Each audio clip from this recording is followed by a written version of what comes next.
বড় দুঃখ লাগে। মুসলমান ঘুম থেকে উঠে 8টার সময়, মুসলমানের বাচ্চা মুসলমান ঘুম থেকে উঠে 7:30, 8টা, 9টার সময়। এর চাইতে দুঃখের বিষয় আর কি হতে পারে বলেন? সম্মানিত মুরব্বী সাহেব, সম্মানিত দিনী ভাই, আপনারা আমি দৃষ্টি আকর্ষণ করে বলতে চাইছি, ফজর ওয়াক্তের সালাত জামাতবদ্ধভাবে আদায় করার চেষ্টা করেন। ফজর ওয়াক্তের সালাত জামাতবদ্ধভাবে আদায় করার চেষ্টা করেন। একটু আমার দিকে তাকান। আনাস ইবনে মালিক রাদিয়াল্লাহু তাআলা আনহু থেকে বর্ণিত, তিনি বলেন রাসূল সাল্লাল্লাহু আলাইহি সাল্লাম বলেছেন, পৃথিবীর মানুষ তোমরা শোনো, তোমাদের মধ্যে যদি কোনো মানুষ এশার সালাত জামাতবদ্ধভাবে আদায় করে, একটু আমার দিকে তাকান।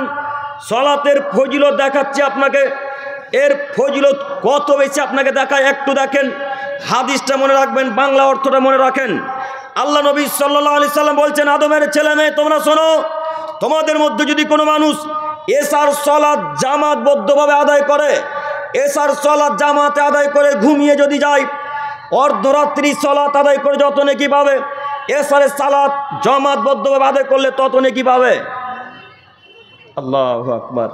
অর্থ বুঝতে পারেননি কি? অর্থ বোঝা গেছে কি? কেউ যদি এশার সালাত জামাতবদ্ধভাবে আদায় করে, অর্ধরাত্রি সালাত আদায় করে যত নেকি হয়, এশারের সালাত জামাতবদ্ধভাবে আদায় করলে তত নেকি হয়। পরের অংশে আল্লাহ নবী সাল্লাল্লাহু আলাইহি সাল্লাম বলছেন, পৃথিবীর মানুষ শোনো, যদি কোনো মানুষ এশারের সালাত জামাত আদায় করার পর, জামাতবদ্ধভাবে আদায় করার পর ফজরের সালাত আবার যদি জামাত আদায় করে, ফজরের সালাত যদি আবার জামাতবদ্ধভাবে আদায় করে, তাহলে সারা রাত্রি সালাত আদায় করে যত নেকি হয়, ফজরের সালাত জামাতবদ্ধভাবে আদায় করলে ঠিক তত নেকি হয়। এই দেখুন ফজর আর এশার সালাতের গুরুত্ব, ফজর আর এশার সালাতের কত ফজিলত। আপনি ঘুম থেকে উঠেন সকাল 8টার সময়, কখন আপনি নেকিগুলো লুটে নেবেন? কখন নেকিগুলো লুটে নেবেন?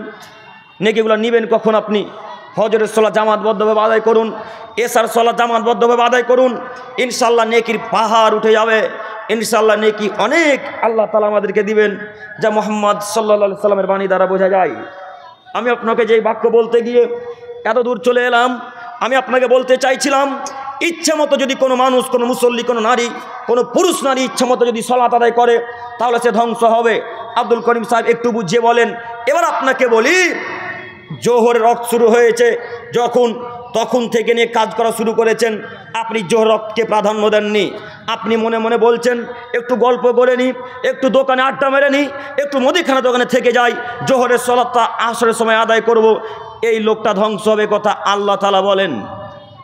কথা বুঝেননি? কাজকর্ম থাকে সেটা ভিন্ন বিষয়, কাজকর্ম আছে সেটা আলাদা ব্যাপার। তবে ইচ্ছে মতো যদি কোনো মানুষ সালাতকে কাজা করে, ইচ্ছে মতো যদি কোনো মানুষ সালাত আদায় করে, তাহলে সে ধ্বংস হবে। মন মতো সালাত আদায়কারী ধ্বংস হবে, কথা মুহাম্মদ, এ কথা আল্লাহ তাআলা বলেন।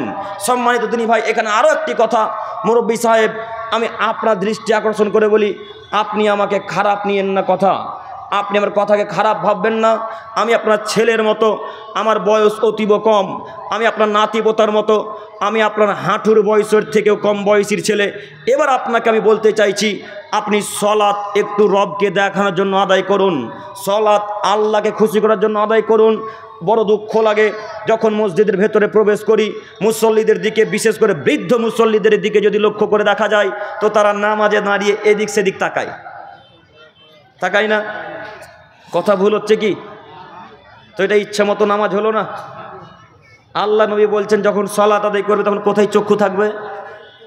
সিজদার জায়গায়, তাই না? তো আপনি সালাতে দাঁড়িয়ে ঘড়িতে কটা বাজে একবার দেখেন, পাশের নামাজি কি করে সেটা একবার দেখেন, তো নামাজ কিভাবে এখন আপনার কবুল হবে?